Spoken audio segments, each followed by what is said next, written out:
Apa kabar semuanya? Semoga selalu dalam keadaan sehat dan bahagia dan terus semangat ya. Perkenalkan, saya Jonathan Alfendi atau biasa dipanggil Jo, akan menjadi moderator pada webinar kali ini. Webinar kali ini merupakan adalah rangkaian acara dari Bobo Creative Week yang diselenggarakan oleh Bobo siang ini.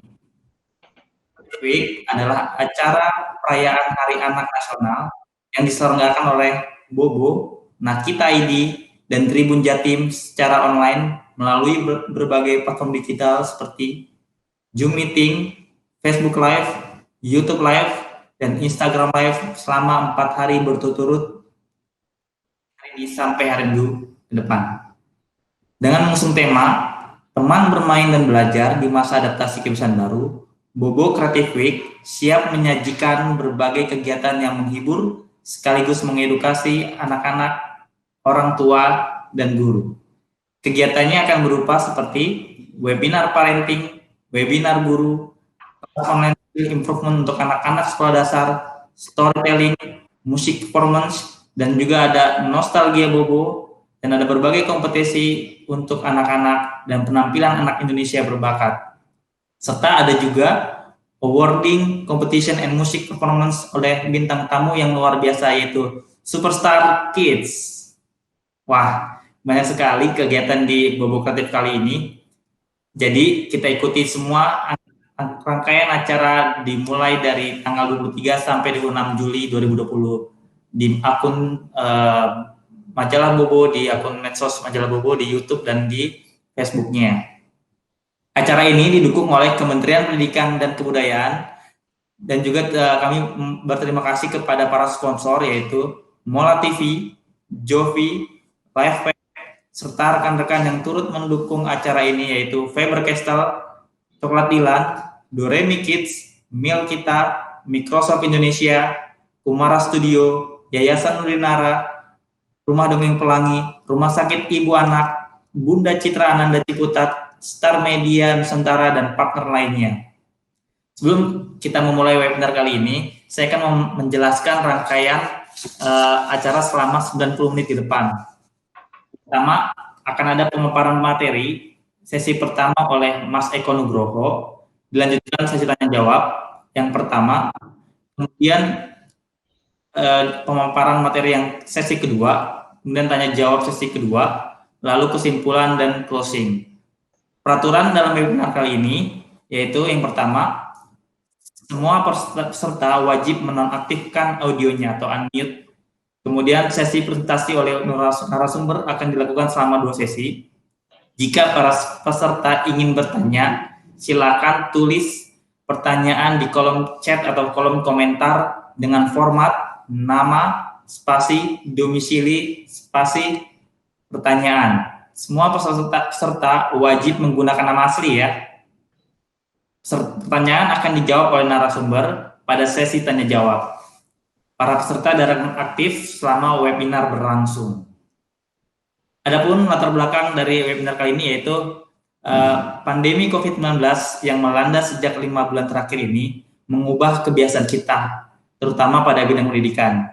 Selama pandemi, pembelajaran dilakukan secara jarak jauh. Akibatnya, guru menyampaikan pembelajaran dan evaluasi pembelajaran melalui media digital. Proses ini tentu tidak mudah baik bagi guru maupun anak-anak maupun orang tua. Karena itu guru harus kreatif dalam mengemas pendidikan, mengemas pembelajaran sehingga agar efektif dan menyenangkan. Tujuan webinar kali ini yaitu untuk mencari tahu bagaimana cara mengoptimalkan proses pembelajaran yang menyenangkan pada saat ini. Kemudian bagaimana caranya agar game bisa menjadi media pembelajaran dan meningkatkan kualitas pendidikan di Indonesia. Wah, sangat menarik kan pastinya. Jadi untuk mencari jawabannya, kita akan langsung undang narasumber kita, yaitu Mas Eko Nugroho. Halo Mas. Halo Mas Jo. Apa kabar Mas? Selamat siang semuanya. Kabar baik, puji Tuhan, alhamdulillah. Salam sejahtera buat semuanya. Baik Mas.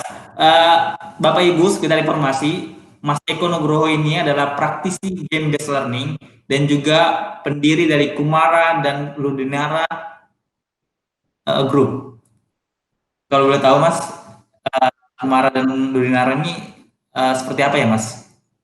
Oke, terima kasih Mas Jo. Bapak Ibu sekalian, selamat siang. Iya, izin memperkenalkan, nama saya Eko Nugroho. Saat ini saya kebetulan dipercaya memimpin Kumara Group, tapi sejak 2 tahun lalu juga kami mendirikan sebuah yayasan bernama Ludenara, atau lengkapnya Yayasan Ludere Nusantara Gemilang. Ludere ini diambil dari bahasa Latin yang artinya bermain, jadi fokusnya adalah yayasan ini untuk menghadirkan proses pembelajaran yang menyenangkan, seasik bermain untuk bikin Nusantara menjadi lebih gemilang.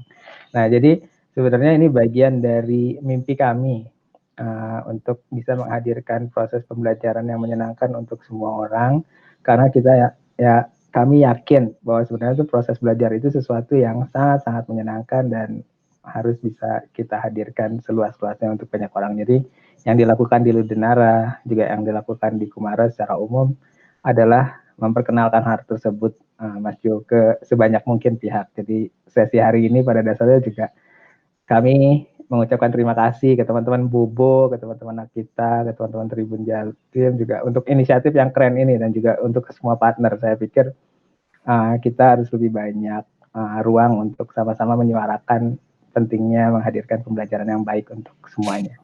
Gitu kali Mas. Oke, terima kasih Mas, luar biasa sekali Denara ini ya. Saya dalam catatan saya, Mas Eko ini memiliki segudang prestasi dan pengalaman. Nah, saya akan perkenalkan beberapa prestasi beliau.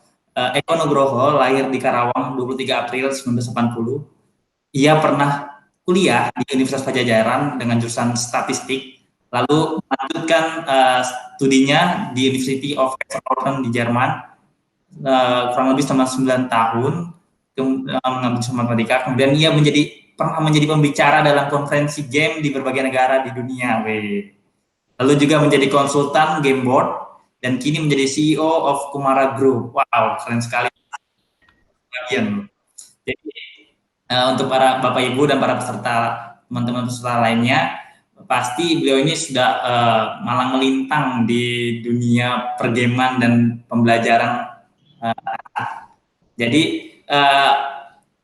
saya juga nggak sabar ingin mencari tahu apa yang dijelaskan Eko hari ini.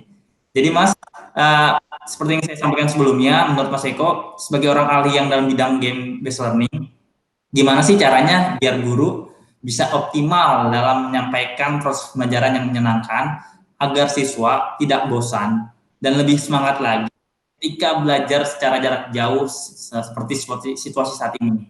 Tapi jangan jawab dulu Mas, saya ingin dulu kepada peserta, kalau ingin bertanya silakan tulis di kolom komentar atau kolom chat dengan format nama, spasi, domisili, spasi pertanyaan. Dan semua peserta wajib menggunakan nama aslinya ya. Semua peserta juga akan mendapatkan sertifikat dengan mengetik bit.ly /webinar guru BCW, semua garis huruf kecil. Jadi saya ulangi, untuk Bapak Ibu guru yang ingin daftar dan mendapat sertifikat, silakan kunjungi di bit.ly /webinar guru BCW. Baik, kepada Mas Eko, saya persilakan untuk memaparkan materinya. Silakan Mas. Terima kasih Mas Jo. Bapak Ibu guru, Bapak Ibu sekalian, juga rekan-rekan yang kebetulan bergabung, sekali lagi terima kasih. Salam sejahtera untuk semuanya. Semoga semuanya dalam keadaan baik dan sehat. Semoga juga semuanya masih terus semangat di hari-hari yang sangat berbeda belakangan ini. Jadi Bapak Ibu sekalian, saya mohon izin. Saya tidak bermaksud menceritakan atau mengajarkan apapun di sesi ini. Saya malah ingin mohon izin untuk kita bisa diskusi dan belajar sama-sama. Jadi untuk itu mohon berkenan kalau ada pertanyaan apapun atau masukan apapun bisa menyampaikannya langsung, mungkin tadi seperti diceritakan Mas Jo di kolom komentarnya. Dan insya Allah kita akan coba diskusikan sama-sama. Nah, di sesi siang ini saya izin sesuai dengan tema kita akan coba menggali beberapa ide. Tapi karena waktunya yang sangat terbatas, tentu saya izin untuk memulai diskusinya. Jadi mungkin ide-idenya juga mungkin masih terbatas, tapi semoga ini jadi awalan diskusi yang lebih jauh lagi, dan semoga ini jadi awal silaturahmi kita sama-sama. Karena seperti juga kita ketahui dan saya yakin semuanya juga percaya akan hal ini, pendidikan adalah sesuatu hal yang sangat penting, dan ini adalah tugas kita bersama untuk terus mewujudkan pendidikan terbaik buat Indonesia. Jadi ini bukan pekerjaan yang bisa selesai dalam 1, 2, sampai 100 kali webinar. Jadi mudah-mudahan ini jadi awal silaturahmi panjang kita untuk sama-sama mewujudkan pendidikan yang baik buat Indonesia. Jadi sekali lagi saya izin untuk berdiskusi. Jadi apa aja pertanyaannya bakal jadi kebahagiaan tersendiri. Setiap ada pertanyaan, tolong silakan langsung ditulis aja. Sebelumnya saya juga mohon maaf kalau mungkin nanti dalam prosesnya tiba-tiba ada sedikit gangguan teknis karena dari pengalaman saya pribadi. Saya kebetulan di Bandung, Bapak Ibu. Kalau siang-siang ini internetnya gampang ngantuk juga gitu loh. Jadi kadang internetnya kalau ngantuk nggak bisa dikasih kopi. Kadang-kadang kalau ada gangguan koneksi saya mohon maaf gitu loh. Dan kalau ternyata gambarnya burem, Bapak Ibu, itu bukan gangguan koneksi. Karena emang kebetulan wajah saya memang agak burem. Kalau dibandingin sama wajah Mas Jo tadi, lebih ceria gitu ya. Mungkin buat teman-teman yang masih single, pengumuman juga Mas Jo masih single, jadi silahkan juga kirim pertanyaan, nanti dapat nomor telepon Mas Jo juga katanya. Iya kan Mas Jo gitu. Jadi oke, Bapak Ibu, saya izin langsung mulai aja.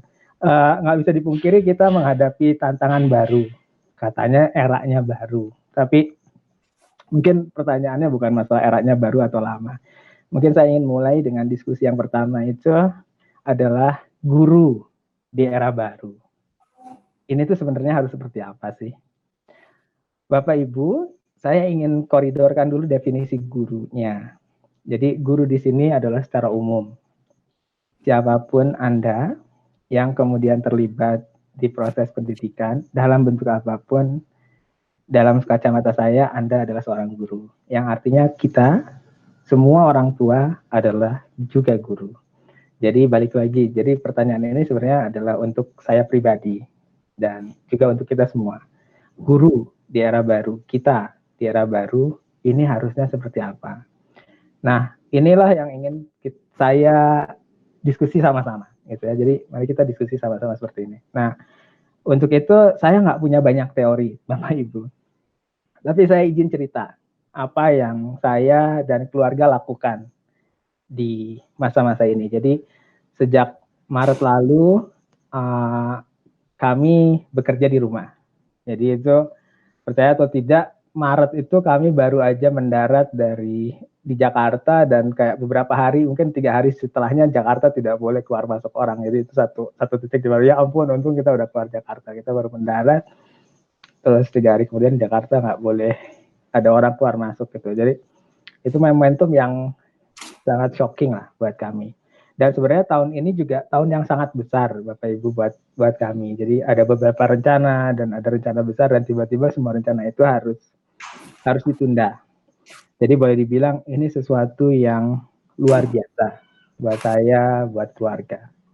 Dan salah satu yang paling menantang adalah karena kebetulan kami dipercaya punya seorang putri, namanya Kiria Putri Nugroho. Aku sampai lupa nama putriku sendiri, saking nggak pernah nama panjangnya disebut gitu ya. Jadi Kiria ini kebetulan Bapak Ibu saat ini umurnya 5,5 tahun. Jadi sebenarnya tahun ini harusnya Kiria punya kesempatan banyak berinteraksi. Bahkan sebenarnya kami berencana untuk memperkenalkan Indonesia seluas-luasnya ke Kiria. Jadi kami pengen Kiria itu melihat Indonesia seluas-luasnya. Kita sudah berencana kita akan ketemu om tante di sana, akan ketemu om tante di sini, dan sebagainya. Jadi memperlihatkan Indonesia yang luar biasa luas ini. Supaya Kiria punya kebanggaan akan negerinya yang indah dan luar biasa ini. Tapi semua harus tertunda. Dan lebih parah dari itu, bahkan di bulan-bulan awal kita benar-benar di rumah. Jadi tantangannya mungkin juga seperti yang dirasakan Bapak Ibu semua. Ini ada anak-anak kita tiba-tiba yang biasanya punya kesempatan main kemana-mana, tiba-tiba di rumah. Terus harus gimana? Menariknya, ini saya tidak punya jadwal apa-apa. Pokoknya emang jadwalnya cuma main sama Kiria. Dan Kiria bermain luar biasa. Dan puji Tuhan, Kiria luar biasa. Saya sama istri bahkan Kiria adalah the light of our life gitu. Jadi yang menyinari kami. Jadi kegembiraan selalu datang dari dia semenjak dia bangun. Jadi kalau Bapak Ibu perhatikan, dinding itu dari kosong sampai penuh Bapak Ibu. Ya, jadi itu di dinding itu dari kosong sampai penuh sama gambarnya kiri ya. Ya, cuma sebenarnya yang paling menarik adalah Bapak Ibu, saya ini nggak bisa ngegambar. Saya nggak bisa ngegambar. Saya nggak pernah ngajarin Kiria gambar.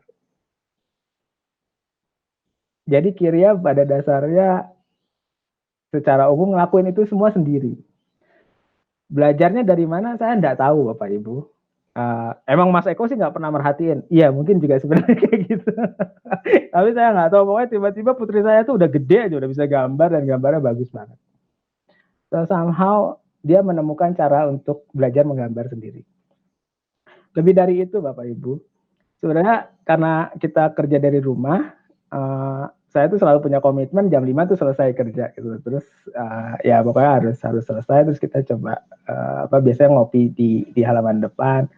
Jadi tapi pas awal-awal sebenarnya sampai sekarang jam 5 tuh masih banyak hal yang mesti dikerjakan gitu. Terus tiba-tiba Kiria tuh selalu datang ke meja saya, "Pam, ini udah jam 5." Nggak bisa, nah Pam masih ada janji segala macam.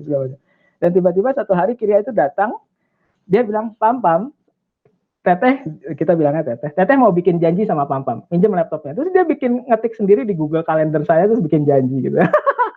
Nggak tahu dia. Ya kak, Pam, aku mau bikin kalender katanya. Kalau mau, terus dia bikin janji jam 5 itu main bareng dia gitu. Jadi karena dia soal karena argumentasiku, aku udah punya janji, ya udah aku bikin janji kata dia. Dan tiba-tiba dia kayak ngetik terus bikin kayak Google Calendar. Kalendernya Pam mana? Terus sampai dia ngetik gitu. Saya nggak tahu dia belajar dari mana. Ya, poin yang ingin saya sampaikan adalah, Ibu Bapak, saya kemudian tersadar bahwa Kiria tuh punya kemampuan belajar yang luar biasa. Dia punya kemampuan discovery, menemukan sesuatu. Dia punya kemampuan mastery, memperkaya kemampuan dirinya dan meningkatkan kemampuan dirinya. Dia bahkan mungkin ya di banyak, sekarang saya paham dia punya kemampuan advisory, dia bisa bercerita, dia bisa mengajarkan yang lain gitu loh. Bahkan dia mulai mengajarkan saya bagaimana menggambar. Jadi sekarang tuh tiap kali dia ikut beberapa kelas online, abis kelas online tuh dia ngajarin saya gitu loh. Jadi anak-anak kita tuh punya kemampuan itu. Kenapa ini penting?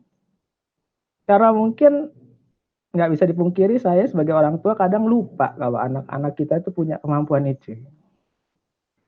Tapi Kiria mengingatkan saya di masa-masa ini kalau dia bisa belajar itu sendiri gitu loh. Dan dia bisa excellent being herself gitu, jadi dirinya sendiri. Dan ternyata hal ini bukan sesuatu yang hanya berlaku buat Kiria, karena ternyata hal ini juga sudah dibuktikan oleh beberapa riset yang lain. Salah satunya ini saya tampilkan. Ini adalah satu program judulnya Hole on the Wall, diinisiasi sekitar tahun, mohon maaf nanti dikoreksi kalau salah, itu 2009 lah, oleh Profesor Sugata Mitra waktu itu di India. Dia adalah seorang profesor di education dari India yang kemudian mengajar di Newcastle kalau tidak salah. Dia bikin satu project, dia itu menginstall komputer di dinding gitu ya, di daerah-daerah di slum area, itu daerah-daerah kumuh gitu ya. Jadi dia install komputer, ada internetnya, ada mouse, ada keyboardnya di dinding. Terus nggak lama itu anak-anak tuh datang ke situ terus nyoba-nyoba sendiri. Itu komputer ada internetnya, ada segala macam, tapi nggak ada petunjuk. Pokoknya anak-anak datang ke situ nyoba-nyoba sendiri. Terus dari risetnya tuh ternyata anak-anak dalam beberapa waktu tuh udah mulai bisa ngoperasiin mouse, udah mulai bisa browsing, udah bisa main game, dan bahkan ngajarin anak-anak yang lain gitu loh, tanpa ada yang ngajarin. Ya, jadi anak-anak tuh punya kemampuan untuk mempelajari banyak hal dengan sendiri dan bahkan mengajarkan yang lainnya gitu. Nah, dari project itu maka dikembangkan jadi pendekatan SOLE atau Self Organized Learning Environment. Dan dari project ini Profesor Sugata Mitra itu dapat TED Prize tahun 2013. Jadi Bapak Ibu bisa googling Sugata Mitra di TED Talk-nya, itu menceritakan tentang konsep ini. Ya, tapi sebenarnya yang menarik dari konsep ini adalah bahwa sebenarnya anak-anak itu punya kemampuan belajar yang luar biasa, gitu loh.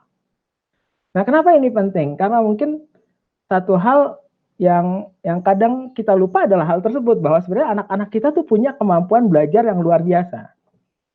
Nah, tentu ada beberapa hal yang harus terpenuhi ya. Cuma Intinya adalah anak-anak kita, setiap anak-anak kita itu punya kemampuan belajar yang luar biasa dan itu harus sesuatu yang kita pahami dan tidak boleh kita lupakan. Nah, tapi gimana sih ngoptimalin semua itu? Dari banyak riset, dari banyak hal, nanti silakan Bapak Ibu juga bisa konfirmasi kembali. Saya coba rangkum ada 3 hal penting yang sebenarnya harus dihadirkan untuk bisa mendukung sebuah proses belajar itu berjalan optimal. Yang pertama adalah harus adanya rasa ingin tahu. Misalkan, Bapak Ibu yang sekarang nonton webinar ini, yang benar-benar pengen tahu materi ini, nggak akan tidur. Bapak Ibu yang kebetulan mampir ke sini karena kebetulan aja, mungkin udah mulai ngantuk-ngantuk. Nggak apa-apa, itu sah-sah aja. Yang membedakan adalah seberapa Anda penasaran, which is curiosity.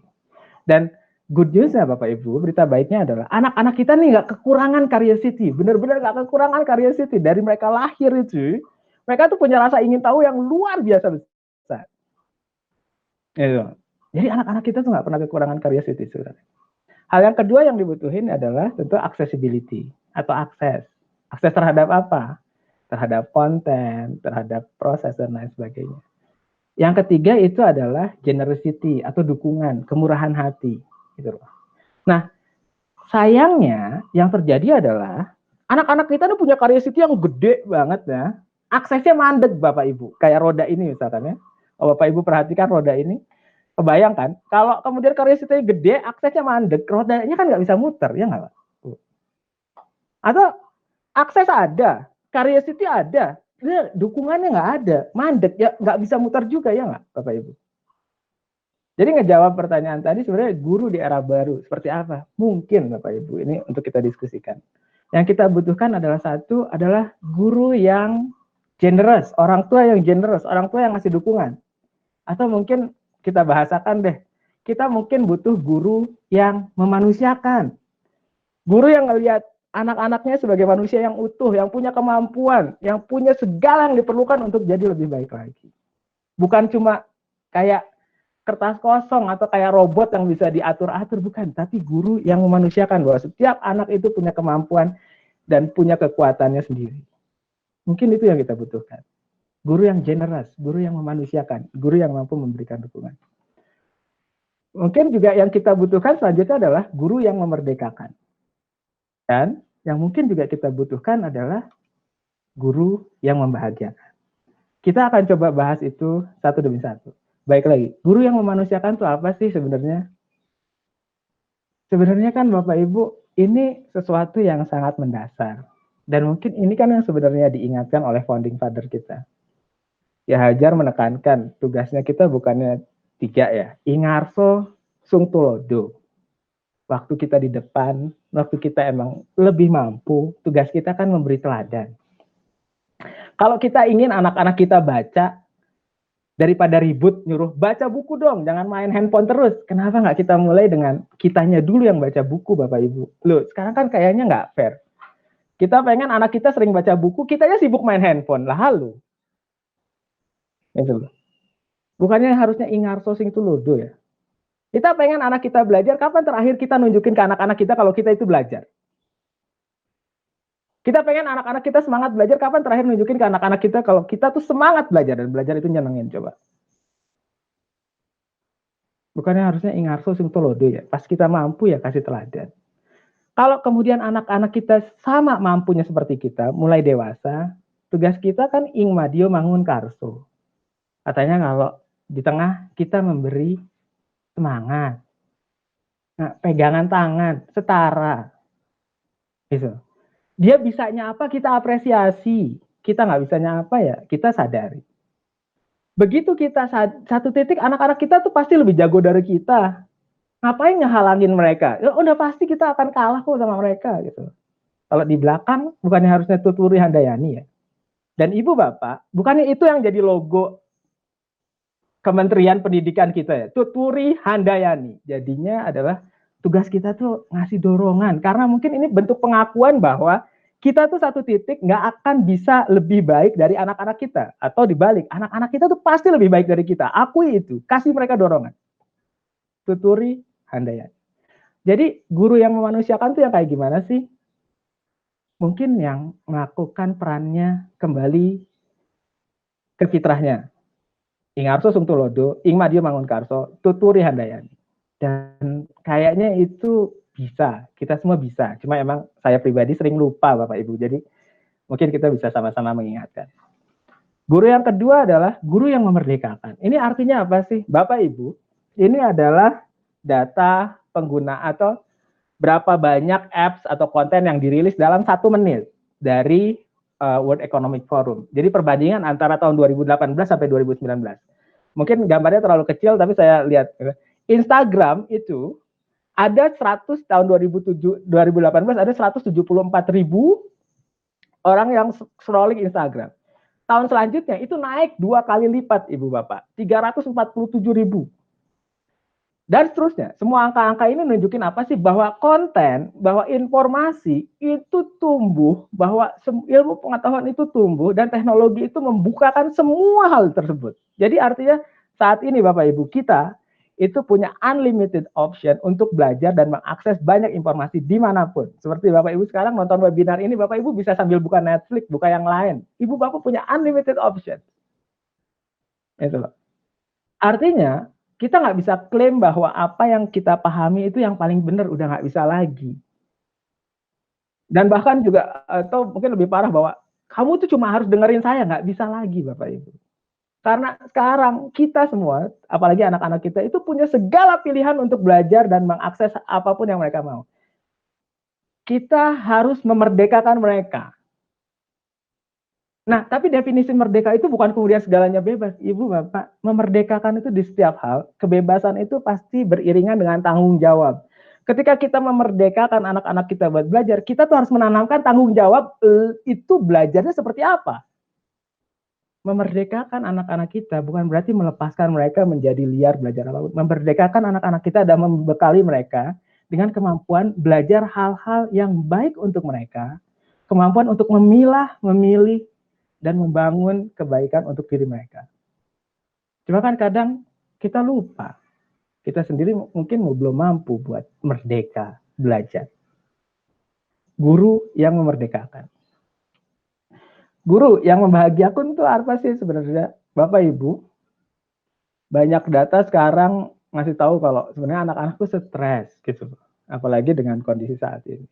Banyak tugas, dan menariknya sekarang bukan cuma anak-anak yang stres, orang tuanya ikut stres gitu. Jadi ini makin banyak tugas gitu. Guru yang membahagiakan itu seperti apa sih? Mungkin kita bisa sekarang melihat secara lebih komprehensif bahwa pendidikan itu bukan tanggung jawab 1-2 orang. Pendidikan itu tanggung jawab kolektif. Untuk itu, kita cari sama-sama cara terbaik yang paling tepat untuk lingkungan kita. Jadi guru yang membahagiakan itu yang menemukan cara bagaimana bisa menghadirkan proses belajar untuk penuh kegembiraan. Nah, tapi akan sulit kalau selalu kita berpikirnya punya mitos bahwa kalau kamu nggak lulus, kamu nggak bisa kerja. Wah, ini repot Bapak Ibu. Ini salah satu mitos yang harus kita remove sebenarnya. Ibu Bapak, sedikit data. Waktu ayah saya lulus SMK, ayah saya bisa langsung dapat kerjaan. Waktu saya lulus S1, saya bisa langsung dapat kerjaan. Sekarang pertanyaannya, di zaman sekarang, kalau Ibu Bapak tanya, mungkin saudara-saudaranya atau adik-adiknya, yang lulus SMK apa bisa langsung dapat kerjaan? Enggak. Yang lulus S1 apa bisa langsung dapat kerjaan sekarang? Enggak. Harus S2 atau bahkan harus S3. Artinya apa? Pendidikan tuh inflasi. Seperti juga hal yang lain. Karena udah banyak yang punya gelar S1. Jadi apa sih sebenarnya? Sekarang ijazah, seberapa tinggi anak kita kuliah, itu nggak ngejamin kemandirian atau dia dapat kerjaan. Yang menjamin kemandirian dan dia dapat kerjaan adalah skillnya. Atau, tarik ke belakang, kemampuan dia untuk belajar secara luar biasa.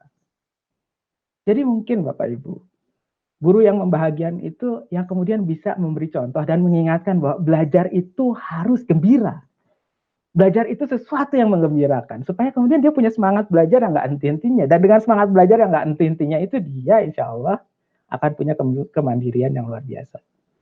Nah, guru di era baru seperti apa? Mungkin 3 hal ini bisa jadi awal untuk jadi guru di era baru. Nah, pertanyaan selanjutnya adalah, apa nih yang dibutuhkan? Nah, Bapak Ibu, nggak bisa dipungkiri saya adalah game designer. Saya mendalami pendekatan pembelajaran berbasis game. Jadi saya tuh ngelihat segala masalah tuh kayak paku, terus game itu palunya. Jadi saya akan cerita bahwa saya punya ide, kayaknya kita bisa pakai game. Tapi ini bukan satu-satunya. Bapak Ibu punya segala macam ide, silahkan. Dan bahkan kita bisa memperkaya ide-ide kita. Tapi saya izin memperkenalkan kenapa mungkin game ini bisa kita gunakan jadi salah satu media untuk membantu kita menjadi 3 guru tadi. Guru yang membahagiakan, guru yang memerdekakan, dan guru yang memanusiakan. Saya kasih contoh kenapa kemudian Mas sampai yakin kalau game itu bisa. Bapak Ibu, ini adalah salah satu game. Ini namanya Go atau mungkin catur Cina. Analogi mainnya relatif sederhana. Jadi sebenarnya Go itu ada 19 garis, terus di perpotongan garis itu ada titik. Nah, kalau Bapak Ibu hitung itu ada 19 kali 19, itu ada sebenarnya sekitar ada di tiap titik itu sebenarnya ada 361 titik. Jadi sebenarnya kalau orang yang pertama nyimpen bidak Go, dia punya 361 kemungkinan mau disimpan di mana. Orang yang kedua itu punya 360. Nah, Bapak Ibu kombinasi dari 2 nyimpan bidak aja totalnya udah 129.000 lebih kombinasi. Jadi kalau orang main Go terus-terusan, itu tuh kombinasinya tuh luar biasa banyak dari ini. Jadi ini sesuatu yang sangat kompleks. Saking kompleksnya waktu itu, mohon maaf di sini agak ke ini, Go itu jadi waktu di masanya untuk masyarakat Cina, kalau mau jadi birokrat, salah satu caranya adalah dia harus dites, dia bisa main Go sejago apa. Jadi ada 4 budaya pilar di Cina waktu itu, ya. Ada Xin, itu kayak melukis, ada Weigi, main Go, kemudian ada kaligrafi, terus ada painting. Xin itu berpuisi ya, teman-teman. Jadi ini jadi salah satu pilar budaya waktu itu. Saking dianggap pentingnya, bermain game itu jadi pilar. Karena kemudian dengan semua kombinasi yang banyak itu orang bisa tahu seberapa kemampuan kognitifnya itu hebat atau enggak. Jadi kalau mau jadi birokrat harus dilihat dia kemampuan analisisnya jago enggak, dia making decision-nya jago enggak gitu. Jadi enggak asal ngerekrut birokratnya. Seorang yang kemudian beneran punya kemampuan untuk berpikir secara baik gitu loh. Dan ini digunakanlah game. Jadi konteks saya adalah game sejak lama itu digunakan lebih dari sekedar cuma sebagai media hiburan semata. Oke, lanjut sedikit. Di sekitar tahun 18 atau di abad 19 awal gitu. Ada seorang jenderal waktu itu di kerajaan Prusia, Jerman saat ini, dan Switzerland dan sekitarnya gitu ya. Itu ngelihat bahwa banyak tentaranya nih kalau latihan perang Bapak Ibu, itu banyak yang cedera. Terus dia usul gitu loh waktu itu ke kaisar bilang, bos, kita daripada latihan banyak yang cedera, kenapa nggak kita bikin satu ruangan khusus, terus di dalamnya itu kita set up beberapa hal, kemudian kita latihannya pakai figur-figur aja di atas meja itu. Jadi nanti kita bisa latihan perang-perangan di situ. Oh, ya udah kamu susun. Terus dia nyusun sebuah protokol, sebuah peraturan, dan jadilah sebuah konsep namanya Kriegspiel atau permainan perang gitu. Jadi ini adalah salah satu lukisannya waktu sebuah Kriegspiel atau war game ini digunakan untuk melatih para perwira dari kerajaan Prusia itu. Jadi ada satu meja besar, terus di situ ada figur-figur tentara, terus kayak semua taktik perang tuh diuji cobakan di situ. It's a game Bapak Ibu, dan ini yang kemudian jadi dasar semua online war game yang kita ada saat ini. Dari ujung ke ujung nyerang itu. Ini konsep dasarnya dari Kriegspiel ini. Dan kemudian diimplementasikan untuk melatih para perwira untuk paham taktik perang yang luar biasa. Dan kalau Bapak Ibu googling, Prusia itu sukses sekali hampir menguasai seluruh Eropa karena kemampuan taktikal perangnya yang luar biasa. Game itu digunakan sebagai sebuah media pembelajaran untuk sesuatu yang sangat kompleks bahkan pada masanya. Kemudian ada seorang guru, seorang aktivis yang di Amerika sekitar tahun 1920-an, yang dia ngelihat nih, ini penting banget untuk sebenarnya ada pajak terhadap sewa, terhadap tanah, terhadap bangunan. Soalnya kalau sampai para pemilik tanah atau properti ini nggak ditarik pajaknya, yang nyewa atau yang ngontrak ini pada makin miskin, yang punya properti makin kaya. Tapi orang susah paham konsep itu. Ibu Elizabeth Maggie Phillips kemudian mendesain sebuah game, judulnya Landlord Game. Jadi dia bikin game di mana kalau orang punya lahan, punya sewa, punya bangunan, kemudian dia juga harus bayar pajak. Ibu Bapak, konsep Landlord Game ini adalah cikal bakal atau awal yang menginspirasi game yang kita kenal saat ini, Monopoly. Ibu Bapak cobain main Monopoly, kan ada kotak pajaknya. Kalau kotak pajaknya Ibu Bapak banyakin, gitu ya, Misalkan kan kotak pajaknya sekarang cuma 1. Coba ibu bapak bikin kotak pajaknya jadi 4. Kemudian kalau orang mendarat di situ bayar pajak, jangan ke bank, tapi kasih ke pemain yang paling miskin. Itu kan mainnya akan lebih lama, ya nggak? Dan itulah konsep keadilan sosial atau pentingnya pajak untuk keadilan sosial. Jadi sebenarnya awalnya monopoli atau landlord game itu didesain untuk menceritakan sebuah konsep yang sangat kompleks juga. Jadi game itu bisa jadi sesuatu yang sangat potensial untuk mendukung proses pembelajaran yang baik. Dan secara definisi dari berbagai referensi, game itu nggak pernah definisinya alat untuk mainan, alat untuk hiburan, enggak Bapak Ibu. Clark C.A. bilang bahwa game itu adalah sebuah cara pandang untuk melihat sesuatu dengan cara yang berbeda, dengan cara khusus. Jesse Sell, seorang game designer juga researcher di Amerika, bilang game itu problem solving activity, approach with playful attitude katanya. Jadi ini problem solving activity yang didekati dengan pendekatan yang menyenangkan. Bernard Swift, seorang scholar yang sangat terkenal, bilang game adalah voluntary obstacle of voluntary activity overcoming unnecessary obstacle. Jadi game itu sebenarnya sebuah aktivitas untuk kita bisa menyelesaikan permasalahan-permasalahan bahkan yang nggak penting sekalipun. Bayangin nggak? Game itu bisa mendorong orang mau nyelesain masalah bahkan yang nggak penting sekalipun. Ambil contohnya tadi aku baru gosip sama Joe. Aku tuh nggak pernah paham kenapa orang tuh main golf.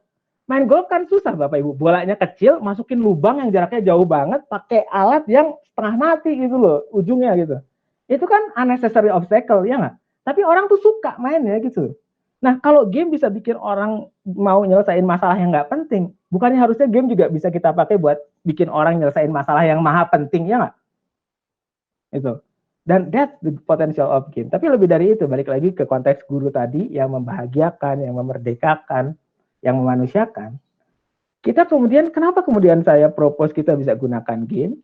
Karena sebenarnya game ini mendorong sebuah aktivitas, play, sebuah aktivitas bermain. Dan ketika kita bermain, sebenarnya kita punya 4 kebebasan yang luar biasa. Ini yang disampaikan oleh Scott. Scott kebetulan saat ini adalah Creative Director dari MIT Education Arcade, dan beliau juga salah satu advisory di Ludinara Foundation. Scott selalu cerita, kita tuh punya 4 kebebasan ketika kita main. Kita bebas buat nge-explore. Iya dong, waktu main kan kita bebas mau nge-explore apa aja. Gitu loh. Kita mau ke sana, kita mau ke sini, kita mau nyelesain ini dulu, kita mau nyelesain ini dulu, kita mau milih ini dulu. Kita bebas mau nge-explore apa aja. Sekarang tarik pertanyaannya. Di sekolah, anak-anak bebas nggak nge-explore? Jam 7 harus belajar ini, jam 8 harus belajar ini. Padahal dia lagi nggak mau belajar itu, dia pengen belajar yang lain. Boleh nggak? Enggak. Buat waktu kita main, kita bebas buat nge-explore. Waktu kita main, kita juga bebas untuk melihat dari sudut pandang yang berbeda. Mau jadi apa? Mau jadi penyihir? Bisa. Mau jadi satria? Bisa. Misalkan Mas Jo nih, yang sekarang jomblo, mau jadi suami yang punya istri cantik? Bisa gitu ya, ngayal aja terus Mas Jo ya. Gitu ya. Jadi bisa. Di game kita bisa ngelihat dari sudut pandang yang beda. Di sekolah, bisa nggak? Pernah ada cerita, apa warna bayam katanya. Terus ada anak yang jawab, merah Bu Guru. Oh salah, nggak ada katanya bayam yang merah gitu. Loh, padahal ada bayam yang merah gitu. Ya. Nah, tapi kadang kita tuh nggak punya cukup ruang untuk melihat dari sudut pandang beda waktu kita sekolah. Waktu kita main, kita juga punya kebebasan untuk gagal, Bapak Ibu. Kita main gagal ya main lagi ya. Tapi sekolah coba, kalau kita gagal, stres banget nggak sih? Bukan cuma anak yang stres, kadang orang tuanya stres, gurunya stres. Sampai kadang di beberapa kasus, saking nggak mau anak-anak kita gagal, kita menghalalkan segala cara. Saya kebetulan bantu rekan-rekan KPK beberapa tahun, dan ada hal-hal yang luar biasa yang terjadi. Karena mungkin saking takutnya gagal, tapi waktu kita main, kenapa mesti takut gagal? Dan bukannya kegagalan itu juga sebuah proses belajar, ya nggak sih? Kemudian ketika kita main, kita juga bebas untuk melakukan sesuai dengan kemampuan kita. Kalau lagi capek ya udah dulu aja. Tapi kalau kita kemudian di sekolah, apakah kita bebas? Kalau ngantuk nggak bisa, harus gini, harus duduk, harus dengerin, kenapa coba? Dan Bapak Ibu, itulah kekuatan dari game dan proses bermain. Dan menariknya Bapak Ibu, di era baru ini, bukannya itu semua sekarang ada di depan mata kita ya. Anak-anak kita sekarang belajar sesuai dengan kemampuannya. Ya sekarang kan kita jarak jauh, kita nggak bisa ngontrol mereka, ya nggak? Kemudian mereka juga bebas mau ngeksplor apa yang mereka mau, abis selesai dari Bapak Ibu guru kasih Zoom-nya kan mereka bisa buka YouTube dan lain sebagainya. Jadi daripada nanggung gitu loh Bapak Ibu, kenapa nggak kita kasih freedom ini? Kenapa nggak kita kasih keleluasaan ini? Kenapa kita nggak jadi guru yang membahagiakan, guru yang memerdekakan, dan guru yang memanusiakan? Mungkin itu untuk fase satunya, kita mungkin bisa lanjut ke tanya jawab ya Mas Jo. Mungkin itu dulu, silahkan, terima kasih. Baik, terima kasih Mas Eko Nugroho, luar biasa pemaparannya. Saya sampai tercengang beberapa ditampilkan ceritanya. Sangat runtut dan sangat enak didengar ya Mas, dan penuh dengan insight. Dirimu kan bukannya harusnya nyari cewek, kok malah muji cowok, gimana sih? Saya mau orang yang berhak dipuji Mas. Baik, uh, berikut ini sudah ada pertanyaan yang masuk ke kolom. Sudah bertumpuk pertanyaan Mas, tapi kami memilih hanya beberapa. Okay. Izinkan saya untuk menyampaikan beberapa pertanyaan kepada Mas Eko. Okay. Pertama itu ada dari Friska dari Medan. Pertanyaannya adalah, apa kekurangan dan kelebihan kalau belajar secara otodidak pada anak-anak? Okay. Yang kedua, ya. Langsung aja atau satu Mas? Ini ada dua pertanyaan. Ya. Langsung aja ya. Yang kedua dari Bayu di Tangerang. Pertanyaannya adalah, bagaimana memfasilitasi rasa ingin tahu siswa yang begitu besar? Itu saja dulu Mas. Oke. Saya langsung izin menjawab ya. Tadi dari Mbak Priska ya, mohon maaf. Ya. Saya masih sulit mengingat nama orang. Mas Jo aja untung ada tulisannya namanya. Kalau enggak aku udah lupa nama dia. Apalagi nama cowok ya. Mbak Priska, jadi apa kelebihan dan kekurangannya belajar otodidak? Saya pikir saya tidak bisa menjawab itu karena sebenarnya kan kemampuan belajar tiap orang itu akan beda-beda. Mbak, jadi kemampuan belajar itu kan akan sangat beda. Mungkin ada buat seseorang belajar otodidak tuh dia secara umum gini, kan ada orang yang belajar stylenya beda-beda gitu. Ada yang sukanya auditory, ada yang sukanya mungkin visual, ada yang sukanya kinestetik dan lain sebagainya. Kemudian juga ada orang yang suka belajarnya tuh rame-rame, ada orang yang juga belajarnya juga sendirian gitu ya. Jadi apa kelebihan dan kekurangan? Kalau kebetulan dia emang secara kultur, secara kemampuan lebih suka belajar sendiri, belajar otodidak mungkin akan sangat cepat buat dia gitu loh. Nah, kekurangannya adalah mungkin dia kekurangan komparasi atau karena sebenarnya kan waktu kita belajar bersama itu kita bisa juga belajar dari peer atau dari pihak lain gitu loh. Jadi otodidak itu mungkin kelebihannya mungkin bisa lebih fokus, bisa lebih punya fleksibilitas, bisa punya dengan syarat emang dia menikmati itu ya. Nah, kalau kekurangannya mungkin lebih limited gitu loh, dia nggak bisa punya komparasi dan lain sebagainya. Nah, hal yang sama juga sebaliknya.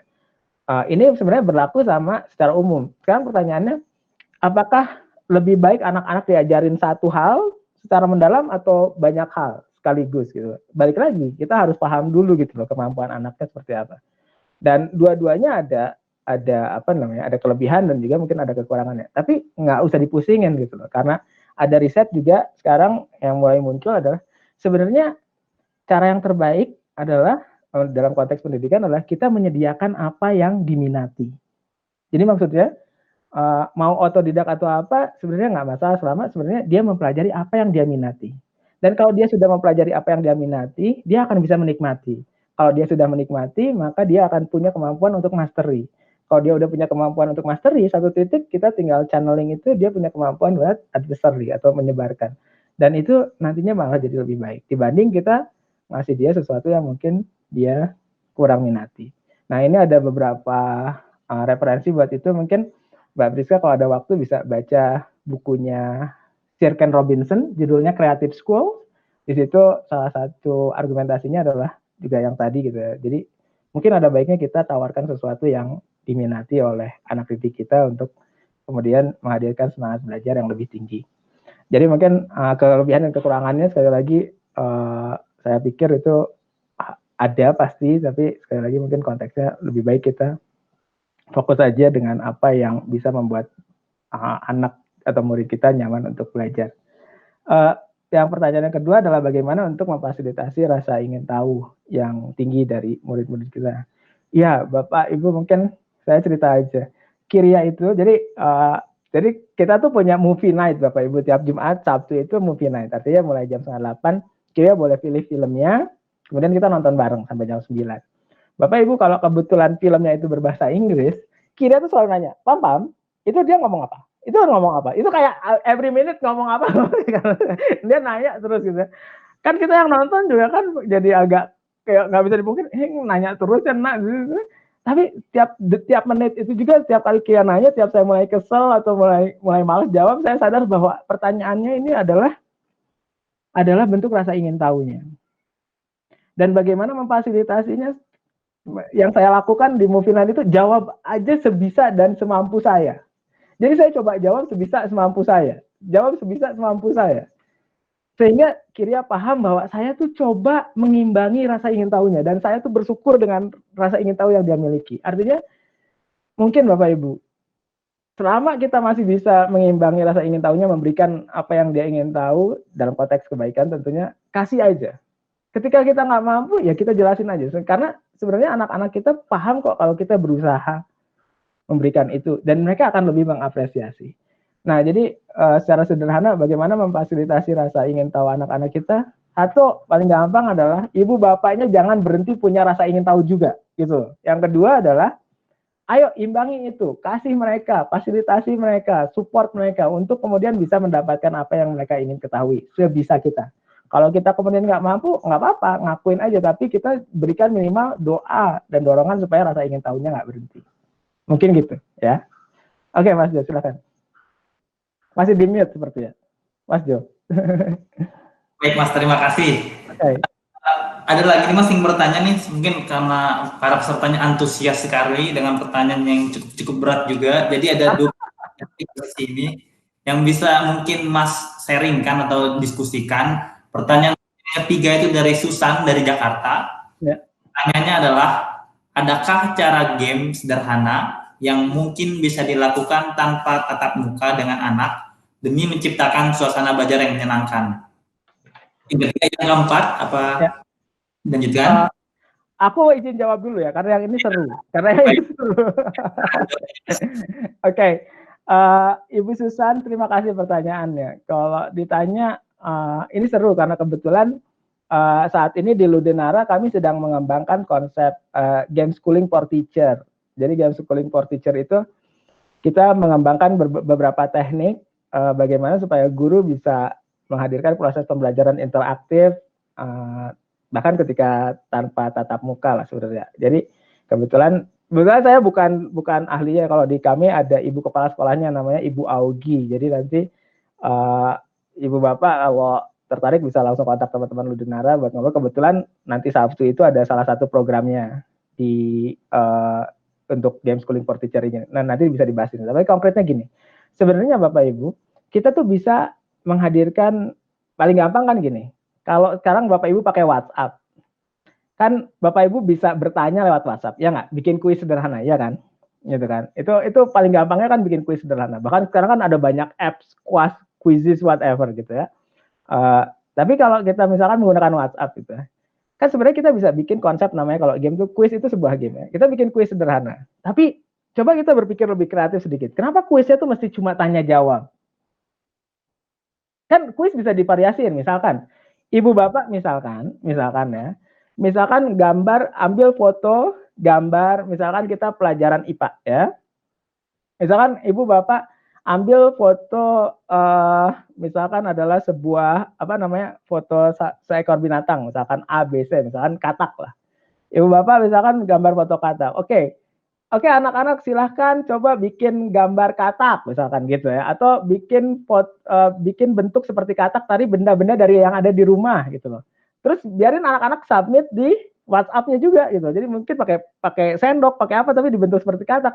Kemudian ibu atau bapak guru bisa ngasih skor sendiri gitu loh. Terus skornya bisa dikasih tahu gitu. Artinya ibu bapak dari konsep kuis itu bisa kembangkan bahwa konsep kuis itu nggak melulu nanya A supaya dapat jawaban B, tapi mungkin juga bisa kuis yang mendorong untuk discovery, buat eksplorasi dan lain sebagainya. Jadi itu bisa dikembangkan, dan hal-hal seperti itu yang sedang kita kembangkan. Dan ini sebenarnya sudah ini kalau di Kumara kita kebetulan baru selesai program riset dengan kedokteran Unisba. Kita menggunakan konsep yang sama untuk kemudian mendorong para mahasiswa untuk discovery, untuk untuk belajar mengumpulkan perasaannya dengan lebih baik supaya terlepas dari anxiety atau kecemasan terhadap fenomena COVID. Jadi ini implementasinya bisa luas ya. Tapi sekali lagi mohon maaf, mungkin kita terbatas. Semoga ini jadi awal diskusi. Sekali lagi kalau tertarik diskusi lebih jauh, nanti kita bisa diskusi lebih panjang. Gitu ya, Mas Jo, silakan. Baik, terima kasih Mas atas jawaban yang disampaikan. Sementara itu dulu, baru kita akan lanjut ke sesi kedua, Ya. yaitu tentang pendekatan game-based learning untuk meningkatkan kualitas pendidikan di Indonesia. Ya. Nah, waktu kesempatan lagi-lagi saya berikan kepada Mas Eko. Silakan Mas. Terima kasih. Ya, Bapak Ibu, terima kasih. Saya izin lanjut mungkin istilahnya satu konsep untuk kita diskusikan lagi. Jadi kalau tadi kita udah bicara guru di era baru itu kayak gimana sih ya? Usulan saya atau mungkin proposal kami adalah mungkin kita butuh menghadirkan guru yang memanusiakan, yang memerdekakan, dan yang membahagiakan. Terus gimana memulainya? Mungkin kita bisa menggunakan game dan juga bisa menggunakan yang lainnya, gitu loh. Nah, maka kita sekarang masuk istilahnya ke pertanyaan selanjutnya, bagaimana? Gitu loh ya. Nah, sekarang analoginya gini. Bapak Ibu ini kan jam makan siang ya. Ini sejujurnya gitu loh. Salah satu kelemahan sesi online ini adalah panitia nggak nyediain konsumsi. Jadi ini Mas Jo udah nyengir aja gitu ya. Jadi saya punya kopi tapi saya lupa kalau rotinya di sebelah sana. Jadi agak kejauhan gitu ya. Jadi kita lagi kelaparan nih. Bapak Ibu juga ya. Jadi tanggung kita lapar bareng-bareng ya Bapak Ibu. Bayangkan kalau sebenarnya analoginya adalah saya tuh ngelihat game itu seperti bahan makanan yang digambar sebelah kiri. Jadi bahan makanan ada sayuran, ada buah-buahan, ada daging, ada lain sebagainya ya Bapak Ibu. Nah, bahan makanan itu kan ada beberapa tuh tinggal dikupas, misalkan buah gitu ya, terus bisa kita makan ya nggak? Dan itu sudah bergizi, sudah cukup. Misalnya dalam porsi yang cukup, nutrisinya juga cukup. Sayuran juga tinggal kita kupas, kita cuci, sebagian bisa langsung dimakan, sebagian mungkin cuma cukup direbus sedikit, udah bisa langsung kita makan, nutrisinya cukup. Gitu. Ada game-game yang seperti itu, game-game yang didesain khusus untuk membantu proses pembelajaran. Itu kayak sayur, kayak buah yang tinggal dikupas, gitu loh. Tinggal dimakan. Itu ada. Game-game yang emang didesain untuk itu. Tapi seperti juga bahan makanan ya, mungkin Bapak Ibu juga kan tahu, anak-anak kan agak berat kalau untuk makan sayur dan buah yang awal-awal gitu loh. Sama Ibu Bapak, biasanya game-game yang quote-unquote bernilai edukasi tinggi ini juga nggak seseru game-game yang lain gitu loh. Ya sama kayak sayur dan buah-buahan tadi gitu. Nah, tapi yang lain, bahan makanan yang lain kayak daging, mungkin ikan dan lain sebagainya, kadang kita perlu diolah dulu ya nggak Bapak Ibu. Kadang perlu dibumbuin agak banyak dulu dan lain sebagainya gitu. Prosesnya mungkin lebih kompleks gitu. Baru kemudian bisa kita konsumsi, baru kemudian bisa baik. Kalau kemudian nggak matang malah bisa bahaya gitu loh, ya nggak? Nah, ada game-game yang lain itu sebenarnya itu kalau kita tahu gimana ngolahnya Bapak Ibu, itu bisa kita hadirkan ke ruang pembelajaran jadi sesuatu yang baik gitu loh. Jadi analoginya buat saya, game itu seperti itu. Jadi sebenarnya daripada kita pusing Bapak Ibu gitu loh, istilahnya harus bikin game yang kayak gimana, langkah awalnya adalah mungkin yang kita perlu pahami dan perlu kita lakukan adalah bagaimana memasak berbagai game yang sudah ada untuk kemudian jadi masakan, jadi makanan, jadi menu yang baik untuk anak-anak kita. Jadi analoginya adalah sebenarnya ini kan kita di sekitar kita ada banyak game. Bapak Ibu mau di mobile, mau di PC, mau di konsol, mau di toko segala macam, you have a lot, ada banyak pilihan game. Yang kadang kita lupa adalah kita tuh punya segala opsi untuk bisa memasak game-game itu agar kemudian bisa jadi media yang baik buat keluarga kita. Dengan syarat tadi kita paham definisi game itu sebagai sebuah problem solving activity, sebuah lab besar, sebuah cara menyelesaikan masalah gitu loh. Selama kita cuma ngelihat game sebagai alat hiburan semata, yang kalau kemudian kita kasih biar anak kita diem, ya nggak akan pernah jadi apa-apa. Gitu. Jadi pertama, bagaimana kemudian kita bisa menghadirkan game yang baik ini adalah salah satu pendekatannya adalah dengan pendekatan pembelajaran berbasis game. Nah, salah satu yang menariknya adalah kalau secara internasional ada banyak definisi buat ini, tapi dari apa yang kami ketahui, ini yang kami ingin offer, Game based learning menurut kami itu apa sih? Definisi sederhananya game based learning adalah sebuah proses pembelajaran di mana kita menggunakan game sebagai media utamanya. Gampangnya gitu. Ya. Apakah ini jadi model atau pendekatan itu gimana ibu bapak yang menggunakannya? Gitu. Ibu bapak mau bikin ini jadi sebuah model bisa, model pembelajaran berbasis game bisa. Ibu bapak mau melihat ini sebagai sebuah pendekatan pembelajaran berbasis game, monggo. Gitu. Itu seberapa ibu bapak punya scope atau kemampuan ya. Tapi secara umum pendekatan pembelajaran berbasis game ini adalah di mana kita menghadirkan proses pembelajaran dengan menggunakan game sebagai media pembelajaran utamanya. Nah, dari situ sebenarnya dari awal jadi saya mendalami ini sudah lebih dari 12 tahun. Kita kemudian merumuskan sebuah konsep untuk game based learning ini urutannya sebagai berikut. Jadi sebenarnya ada 5 urutan besar. Yang pertama itu ada rencana sesi. Kalau ini pada dasarnya seperti yang biasa kita lakukan kalau kita mau menghadirkan proses pembelajaran. Mungkin ada dulu nyusun RPP dulu gitu loh. Ya, kemudian dimulai dengan diskusi pembuka. Jadi diskusi pembuka ini buat apa sih? Buat ngasih ketertarikan, buat menjelaskan nanti prosesnya kayak gimana, untuk kemudian ngasih semacam ruang untuk peserta didik kita mau mencoba gitu loh. Jadi itu diskusi pembuka. Habis itu baru masuk ke sesi bermainnya atau sesi simulasinya atau sesi gamenya gitu loh. Nah, ketika kemudian kita masuk ke sesi gamenya, tugas guru itu bukan kemudian keluar dari ruangan atau kemudian hilang gitu bahasa Sundanya ya, bari ngopi gitu. Enggak Bapak Ibu. Tugas kita itu harus adalah mengobservasi. Kemudian kita juga kalau perlu, kalau memungkinkan kita intervensi. Intervensi di sini bukan kemudian ngegangguin, bukan, tapi kita bisa masukin info-info yang relevan untuk proses pembelajarannya. Kemudian tentu juga kita harus menjaga sesi tetap berjalan baik. Misalkan kalau ibu bapak bikin sesi pembelajaran berbasis game di kelas dengan 30 orang misalkan, ya tentu bapak ibu juga harus bisa merhatiin, observasi, terus intervensi. Terus kalau ternyata ada anak-anak yang tiba-tiba mulai membuat suasana jadi nggak kondusif, ya bapak ibu harus bisa menjaga hal itu supaya kemudian bisa terus berlangsung dan tidak memberikan efek yang malah sebaliknya gitu loh. Jadi itulah tugas kita sebenarnya. Jadi kita sekarang berubah jadi istilahnya sumber informasi jadi lebih kayak fasilitasi. Jadi kita dengan proses pembelajaran berbasis game ini yang tadinya mungkin teacher centric jadi student centric gitu. Tapi lebih dari itu, waktu anak-anak bermain, itu kan sebenarnya anak-anak menyelesaikan permasalahan yang ada di game itu. Jadi sebenarnya ini juga adalah sebuah problem solving activity atau problem based learning gitu loh. Dan di beberapa game anak-anak nggak cuma problem based, mungkin dia harus melakukan sesuatu. Ini jadi sebuah project based learning gitu loh. Jadi ini adalah sebuah metode yang sangat kaya sebenarnya. Kemudian setelah sesi itu, tapi jangan kemudian sibuk di mainnya aja, bukannya kita intinya proses pembelajaran ya.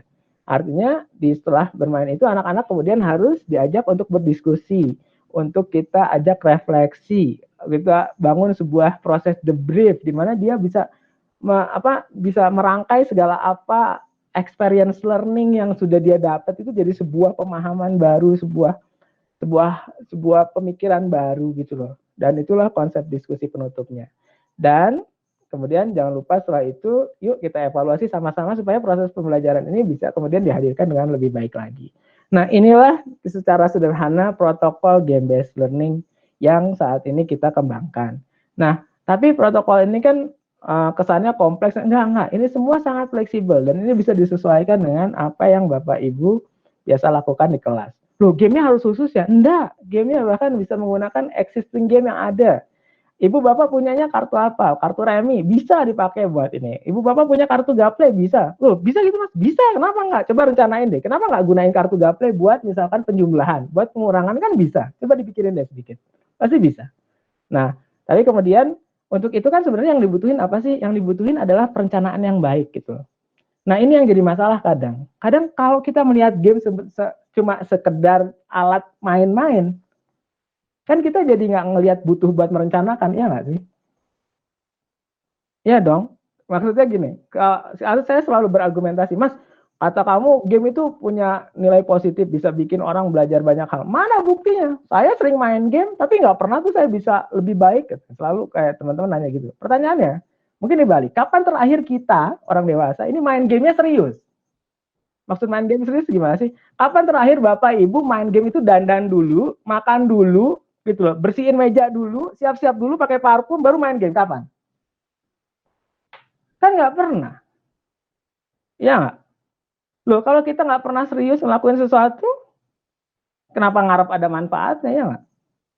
Bukannya sesuatu yang cuma dilakuin cuma sekedarnya, ya dapetnya juga sekedarnya gitu. Loh, beda dong nonton Korea di handphone yang layarnya 7 inch bahkan 5 inch terus streamingnya ngadat dengan nonton Korea di sebuah bioskop yang seru sama semua fansnya K-pop. Beda dong suasana. Iya dong. Yang satu serius gitu loh. Ya nggak? Experience-nya juga beda gitu loh. Kita kadang nggak dapat manfaat dari menggunakan game karena kita emang kadang nggak pernah serius aja ngegunain ya gitu. Nah jadi sesi perencanaan ini sebenarnya adalah kita mengkondisikan diri kita untuk bisa melihat ini sebagai sesuatu yang serius. Dan kalau kita udah bisa melakukan itu, insya Allah ada manfaat baik yang bisa kita dapat. Nah itulah kenapa kemudian merencanakan sesi pembelajaran berbasis game ini jadi penting. Nah untuk itu emang ada banyak hal yang harus dipersiapkan kurang lebih. Tapi kita juga sudah menyiapkan sebuah konsep sederhana. Kalau mau mencoba, ibu bapak di mana aja, ibu bapak di seluruh Indonesia, di kelas, di rumah, itu sekarang kita bisa coba gitu. Makanya kita meluncurkan kemarin adalah satu pendekatan resep main. Jadi untuk bisa membantu keluarga, guru dimanapun ibu bapak berada, untuk coba memulai menyusun rencana pembelajaran berbasis game yang sederhana. Resep main itu konsepnya gimana sih? Sekarang gini loh, ini persis kayak analogi makanan tadi. Saya punya resep masak nasi goreng ala saya. Ya, masak nasi goreng ala saya itu pakai bawang merah, bawang putih, pakai muncang, digerus, terus di ini. Saya bisa posting resep itu ya nggak? Mas Jonathan nanti bisa nyoba resep saya dan bisa nambahin cabai rawit misalkan, atau nambahin yang lain ya nggak? Terserah sesuai seleranya Mas Jonathan. Nah, jadi kenapa nggak kita bikin resep main? Bapak Ibu misalkan yang di Papua sana punya ide nih ngajarin matematik pakai game begini. Coba dikasih tahu deh. Siapa tahu nanti ada ibu bapak guru di Maroke sana. Oh iya ya bisa kayak gitu. Tapi ditambahin dengan pendekatan di Maroke. Sehingga kita kemudian bisa memperkaya ini semua dan kita semua itu punya cukup opsi untuk menghadirkan proses pembelajaran yang menyenangkan buat anak-anak kita gitu loh. Kenapa nggak kita ngelakuin itu? Ya. Nah, inilah sebenarnya konsep resep main yang coba kita tawarkan. Kalau Bapak Ibu mau tahu detailnya bisa masuk ke website ini ludinara.org/resep/main, maksudnya /main. Sebenarnya konsep resep main itu adalah bayangkan gini. Kalau Bapak Ibu sekarang punya misalkan kartu remi misalkan. Oke. Coba jawab pertanyaan yang di atas. Ini gamenya apa? Oh, misalkan mainnya cangkulan. Oke. Kenapa main cangkulan menarik? Karena mainnya mudah. Bagaimana memainkannya? Pokoknya tinggal keluarin, terus kalau nggak nemu, ambil kartunya cangkul. Terus pertanyaan keempat, apa yang harus dilakukan agar bermain game ini memberikan dampak positif? Nah, pikirin deh baik-baik. Oh, kayaknya abis main bisa ditanya di anak-anak. Tadi kalau kamu nyangkul kenapa? Oh nggak ada ininya. Perasaan kamu setelah nyangkul tadi gimana? Kesel. Kalau kamu menang gimana? Bisa apa yang harus dilakukan? Sekedar mengajak anak-anak diskusi setelah main misalkan. Nggak apa-apa. Itu aja kan udah jadi sesuatu ya nggak sih? Ibu bapak nggak cuma ngajak anak-anak main cangkulan, tapi setelahnya kemudian bisa berdiskusi dengan mereka ya nggak? Iya dong. Itu kan udah jadi sesuatu yang quote unquote jadinya hal yang baik. Itu jadi bermainnya tuh nggak cuma bermain, tapi jadi bermain bermakna karena kemudian kita punya waktu berkualitas dengan anak-anak kita, karena kita juga mungkin mendorong belajar yang menyenangkan dan bahkan mungkin kita bisa melatih sesuatu di mereka gitu. Nah, kalau kita coba terus berlatih menghadirkan resep-resep ini bahkan ya kayak tadi gitu. Mungkin saya resep nasi gorengnya awalnya cuma gitu doang. Pas udah dicobain ini kurang asin ya. Saya masak nasi goreng lagi, besoknya kan udah bisa bikin lebih asin ya nggak? Mungkin besoknya bisa ditambahin topping lagi biar lebih seru. Bapak Ibu tadi habis main cangkulan mungkin cuma nanya, tadi mainnya kenapa gini, kenapa gitu. Tapi main cangkulan besoknya mungkin Bapak Ibu tiba-tiba bisa masukin unsur belajar matematik ya nggak? Main cangkulan berikutnya mungkin Bapak Ibu bisa bikin variasi yang lain ya nggak? Dan kalau Bapak Ibu kemudian bagi resep main itu dan kemudian ada Bapak Ibu guru yang lain yang memperkaya itu bukannya lebih seru ya nggak sih? Nah, bayangin nggak? Mungkin kita bisa ngelakuin kayak gini. Dan mungkin teman-teman Bobo bisa ngehadirin ini gitu loh. Kenapa nggak dihadirin ini? Kita di Bobo. Ini resep main dari guru ini. Ini resep main dari guru ini. Ini resep main dari guru ini gitu loh. Dan kemudian disebarluaskan juga gitu loh di sosial medianya Bobo yang ratusan ribu ini. Dan semua orang kemudian bisa saling berbagi resep main. Sehingga guru-guru nggak pusing lagi. Termasuk di zaman sekarang gitu. Mungkin ada guru yang punya ide daripada nanya Eko gitu loh. Yang belum makan siang atau Jo yang masih single, pasti otaknya nggak panjang-panjang amat. Saya yakin ibu bapak guru di sana banyak yang punya kreativitas yang luar biasa. Dan mereka pasti punya ide-ide resep main yang keren gitu loh. Kenapa nggak kita saling berbagi ini semua? Dan dengan begini kemudian kita bisa hadirkan lebih banyak hal menarik. Nah, konkret deh Mas, kok cuma ngayal-ngayal. Misalkan contoh, ini Bapak Ibu bisa dapatkan contoh-contoh ini sedikit di websitenya Ludinara. Misalkan ini adalah game kartu Uno. Resep mainnya gimana sih nulisnya? Tulis aja, mengapa game ini menarik? Cara mainnya sederhana, tapi cukup seru untuk dimainkan oleh seluruh keluarga. Mohon maaf, saya ada layar saya ada 3, jadi saya lihat ke kanan ya Bapak Ibu. Bagaimana cara memainkannya? Masing-masing punya 7 kartu. Lalala, ada cara bermain Uno-nya gitu ya. Apa yang sebaiknya dilakukan agar bermain game ini memberi dampak positif untuk pemainnya? Mainkan minimal 3 ronde sesuai aturan hingga ada pemain yang mendapat 500 poin. Buat catatan poin di kertas khusus. Minta pemain yang paling muda buat mencatat dan menjumlahkan poinnya. Selesai main, diskusikan apa yang paling seru. Kalau ada yang kesal atau marah karena di main Uno itu ada jail-jailannya, kasih pengertian dan juga semangat. Nah, Bapak Ibu bayangin nggak? Ini kan resep main dasar. Tapi dengan kita melakukan ini, kita kemudian punya satu sesi bermain yang quote unquote bermakna buat anak-anak kita. Dan bayangkan nggak kalau kemudian kita bisa kembangkan ini. Ini ada banyak ada beberapa di website Ludinara dan Bapak Ibu bisa lihat contohnya, dan sebenarnya nggak ada benar salah resep main ini. Kalau Bapak Ibu punya resep, Ibu Bapak coba dengan anak-anak atau murid Bapak Ibu dan ternyata berdampak, itu sudah oke gitu loh. Iya dong, kayak kita masak makanan gitu loh. Kalau kita di rumah sekarang ada nasi sisa, ada tempe, ada tahu gitu ya. Terus kita masak jadi nasi goreng tempe tahu, apa salah? Enggak kan? Iya nggak sih? Iya dong. Dan kalau kemudian Bapak Ibu bikin resep nasi goreng tempe tahu seperti itu, apa salah? Enggak. Dan Bapak Ibu udah nyobain sendiri kan dan bisa dimakan dan keluarga senang gitu. Jadi nggak usah khawatir. Bapak Ibu, saya yakin Bapak Ibu guru punya ide yang luar biasa. Buat resep main Bapak Ibu. Intinya adalah coba transformasikan, fungsi dari resep main ini adalah mentransformasikan sebuah proses bermain, enggak hanya sekedar bermain, tapi jadi sebuah proses yang punya makna, yang kemudian memberikan sesuatu yang lebih buat anak dan murid kita. Dan ini bisa dilakukan oleh siapa saja.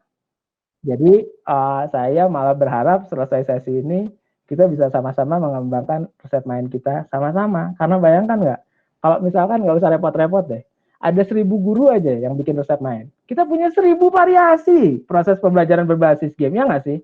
Nanti dari 1000 variasi ini dimainkan oleh 30 anak misalkan. 30.000 anak gitu loh bermain. Terus kemudian dari 1000 ini masing-masing guru kemudian memvariasikan jadi 3. Ada 3000 gitu loh. Dan bayangkan nggak, kita mungkin nggak akan pernah kekurangan opsi dan cara menghadirkan proses pembelajaran yang menggembirakan untuk anak-anak kita di seluruh Nusantara. Dan Indonesia mungkin bisa jadi pusat pengembangan pembelajaran berbasis game terbaik di dunia. Dan itu yang saya percaya. Dan mungkin cara mulainya seru nggak sih? Dengan main sama-sama. Dan itulah sebenarnya yang kita ingin hadirkan lewat Ludinara. Dan kami sadar sepenuhnya kita nggak bisa ngelakuin itu sendiri. Jadi untuk itu saya harap di diskusi ini juga mungkin selanjutnya Bapak Ibu ada yang berkenan untuk bermain sama-sama. Mungkin itu ya Mas Jo. Terima kasih. Baik, terima kasih kembali Mas Eko, sangat luar biasa pemaparannya ya. Jadi main game itu nggak hanya sebagai media hiburan, tapi juga sebagai media edukasi juga bisa. Setiap orang bisa menciptakan gamenya masing-masing. Baik Mas Eko, pertanyaannya yang masuk ke kolom komentar sudah cukup banyak. Saya akan membacakan pertanyaan satu persatu. Ini ada 3 pertanyaan, tapi saya akan bacakan satu persatu dan Mas Eko menjawab per pertanyaan. Yang pertama itu dari Amanda di Pondok Kelapa. Pertanyaannya adalah, guru itu harus berkreasi dan beride apa dengan masa pembelajaran saat ini? Itu dulu.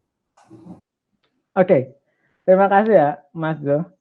Bapak Ibu guru, ini pertanyaan yang luar biasa. Jadi saya sekali lagi sepertinya tidak cukup layak buat menjawab itu. Tapi izinkan saya baik lagi lah. Yang saya pahami, karena kebetulan kemarin kita dapat kehormatan, kita bekerja sama dengan PGRI, kita membuat seri webinar untuk bersama-sama belajar bersama kurang lebih 1.000 orang guru gitu. Dari situ saya belajar banyak. Yang saya pahami dari sesi tersebut adalah bagaimana kalau harus berkreasi dan ide apa di sesi ini itu hal yang penting. Tapi mungkin yang kita tarik sedikit. Bapak Ibu guru, Bapak Ibu itu sekarang punya posisi dan peran yang sangat strategis. Karena kebetulan anak-anak kita sekarang ada di rumah, Bapak Ibu kan tidak hanya punya kesempatan mengajarkan sesuatu ke anak-anaknya, tapi juga Bapak Ibu punya kesempatan untuk berinteraksi langsung dengan orang tuanya. Jadi Bapak Ibu sebagai guru ini saat ini punya peran yang sangat strategis. Dan kalau Bapak Ibu pahami peran itu, sebenarnya Bapak Ibu sekarang itu bisa memberdayakan lingkungan sekitar Bapak Ibu secara luar biasa. Ambil contoh paling gampang gini. Kita paham di masa sekarang ini kuncinya adalah untuk menggunakan masker itu butuh disiplin diri. Dan itu sangat penting. Tapi kita melihat di banyak tempat masih banyak orang enggan menggunakan masker. Nah, kenapa enggak Bapak Ibu guru coba mengangkat itu di salah satu proses pembelajarannya, mengajak anak-anak untuk mensosialisasikan hal itu. Dan kalau kita melakukannya dengan baik, bukan cuma anak-anaknya yang tersosialisasi, tapi seluruh keluarganya. Dan kalau seluruh keluarga itu tersosialisasi, ada dampak yang luar biasa yang terjadi di sekeliling kita. Artinya adalah, lakukan apa yang Bapak Ibu biasa lakukan, dan saya yakin Ibu Bapak sudah punya ide yang luar biasa untuk itu. Tapi sisipkan satu hal di situ, bahwa Ibu Bapak kalau melakukan itu dengan sungguh-sungguh, ada dampak yang luar biasa yang Bapak Ibu akan hadirkan. Dan dengan itu, Bapak Ibu punya kekuatan untuk melakukan hal tersebut dengan lebih baik lagi setiap harinya.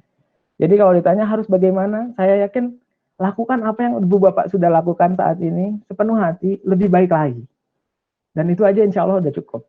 Nah kalau ditanya, kalau kita pengen melakukan pakai pendekatan pembelajaran berbasis game gimana? Ada banyak resource-nya. Itu misalkan silahkan follow teman-teman Ludinara sekali lagi di Instagramnya Ludinara, itu teman-teman ngasih tips-tips ini hampir tiap hari. Jadi Bapak Ibu bisa dapetin semua informasinya di sana.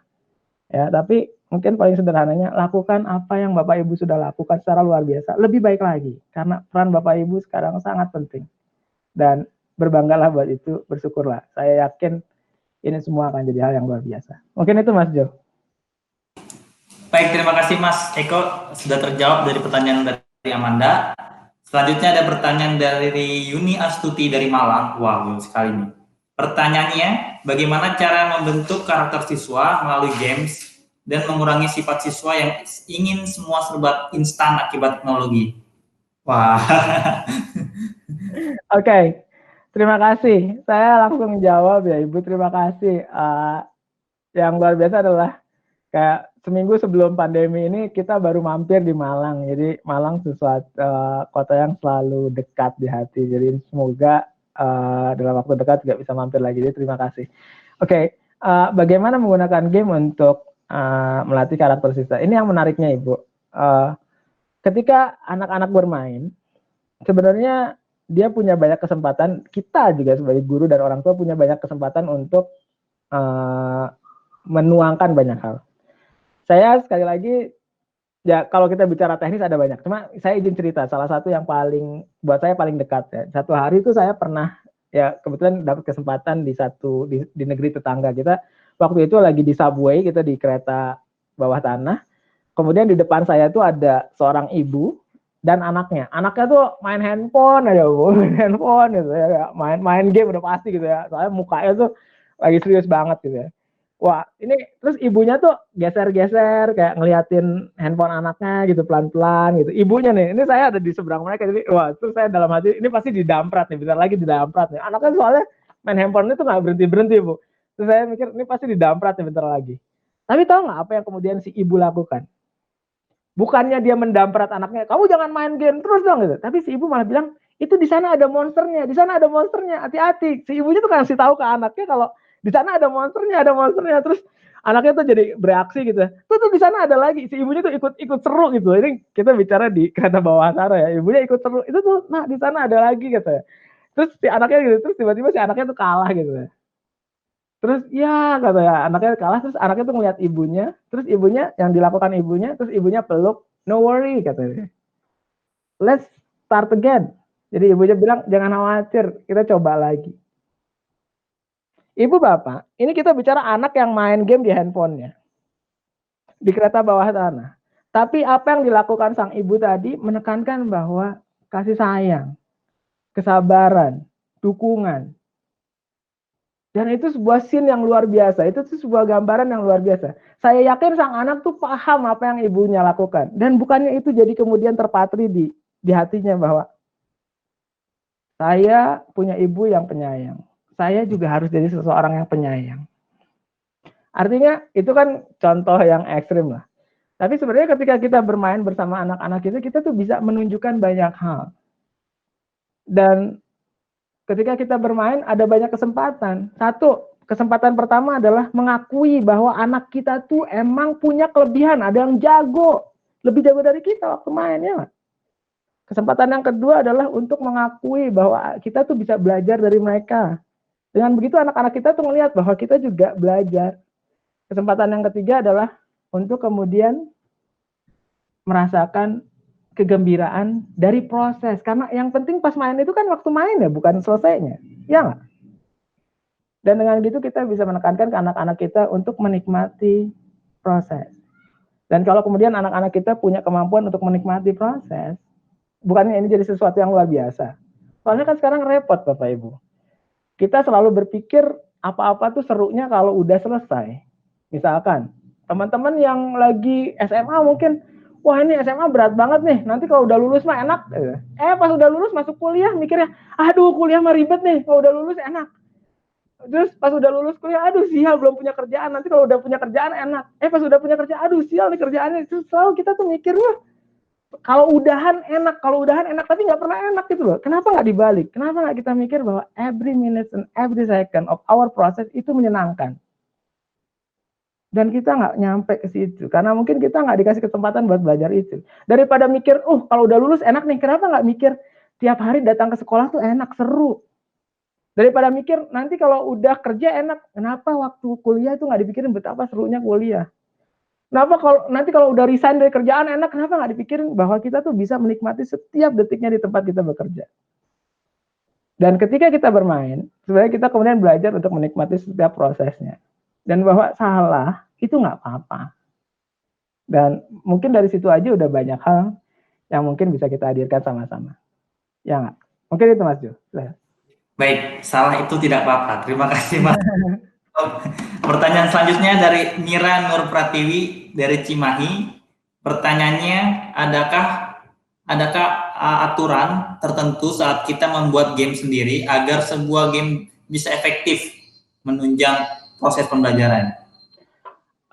Ada, mungkin ada banyak detail di sini. Sekali lagi mungkin bisa follow Ludenara untuk info-infonya, atau mungkin 1-2 kali kalau kebetulan ada kesempatan bisa ikut programnya Ludenara, Ibu. Tapi mungkin secara umum, secara konsep itu kita ngerangkumnya jadi BEST atau BEST gitu ya. B-nya itu adalah desain sesuatu, adalah hadirkan game yang Bapak Ibu believe, percaya bahwa itu baik. Jadi B-nya itu believe. Jadi desain atau hadirkan game yang Bapak Ibu percaya baik. Itu B-nya. Ya. E-nya tuh enjoy. Lakukan dengan gembira. Nikmati prosesnya. Soalnya kalau Bapak Ibu ngedesain game atau menghadirkan di game di kelas, Bapak Ibunya nggak enjoy kan repot gitu. Jadi E-nya enjoy. Nikmati prosesnya. Terus S-nya gitu ya. S-nya adalah start with yourself. Artinya mulai melakukan itu sepenuhnya karena kita pengen untuk diri kita. Nggak usah sibuk-sibuk mikir supaya anak-anak jadi ABC, nggak. Mulai aja ini untuk kita bisa jadi guru yang lebih baik lagi. Ini untuk kita bisa mendeliver konten pembelajaran kita lebih baik lagi. Sehingga waktu kemudian kita mendapatkan respon yang mungkin tidak yang kita harapkan, kita nggak gampang menyerah karena itu kan buat kepentingan kita.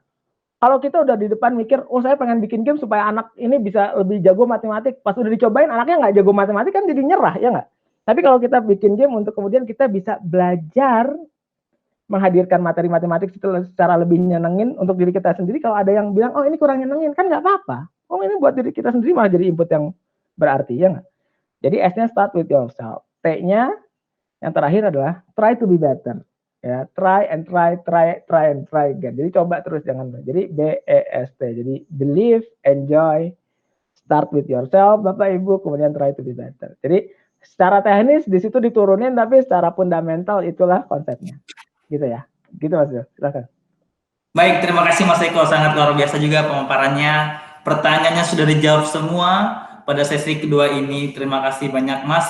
Itulah tadi pemaparan dari Mas Eko pada sesi kedua ini, dan ternyata semua pertanyaannya sudah masuk dan terjawab.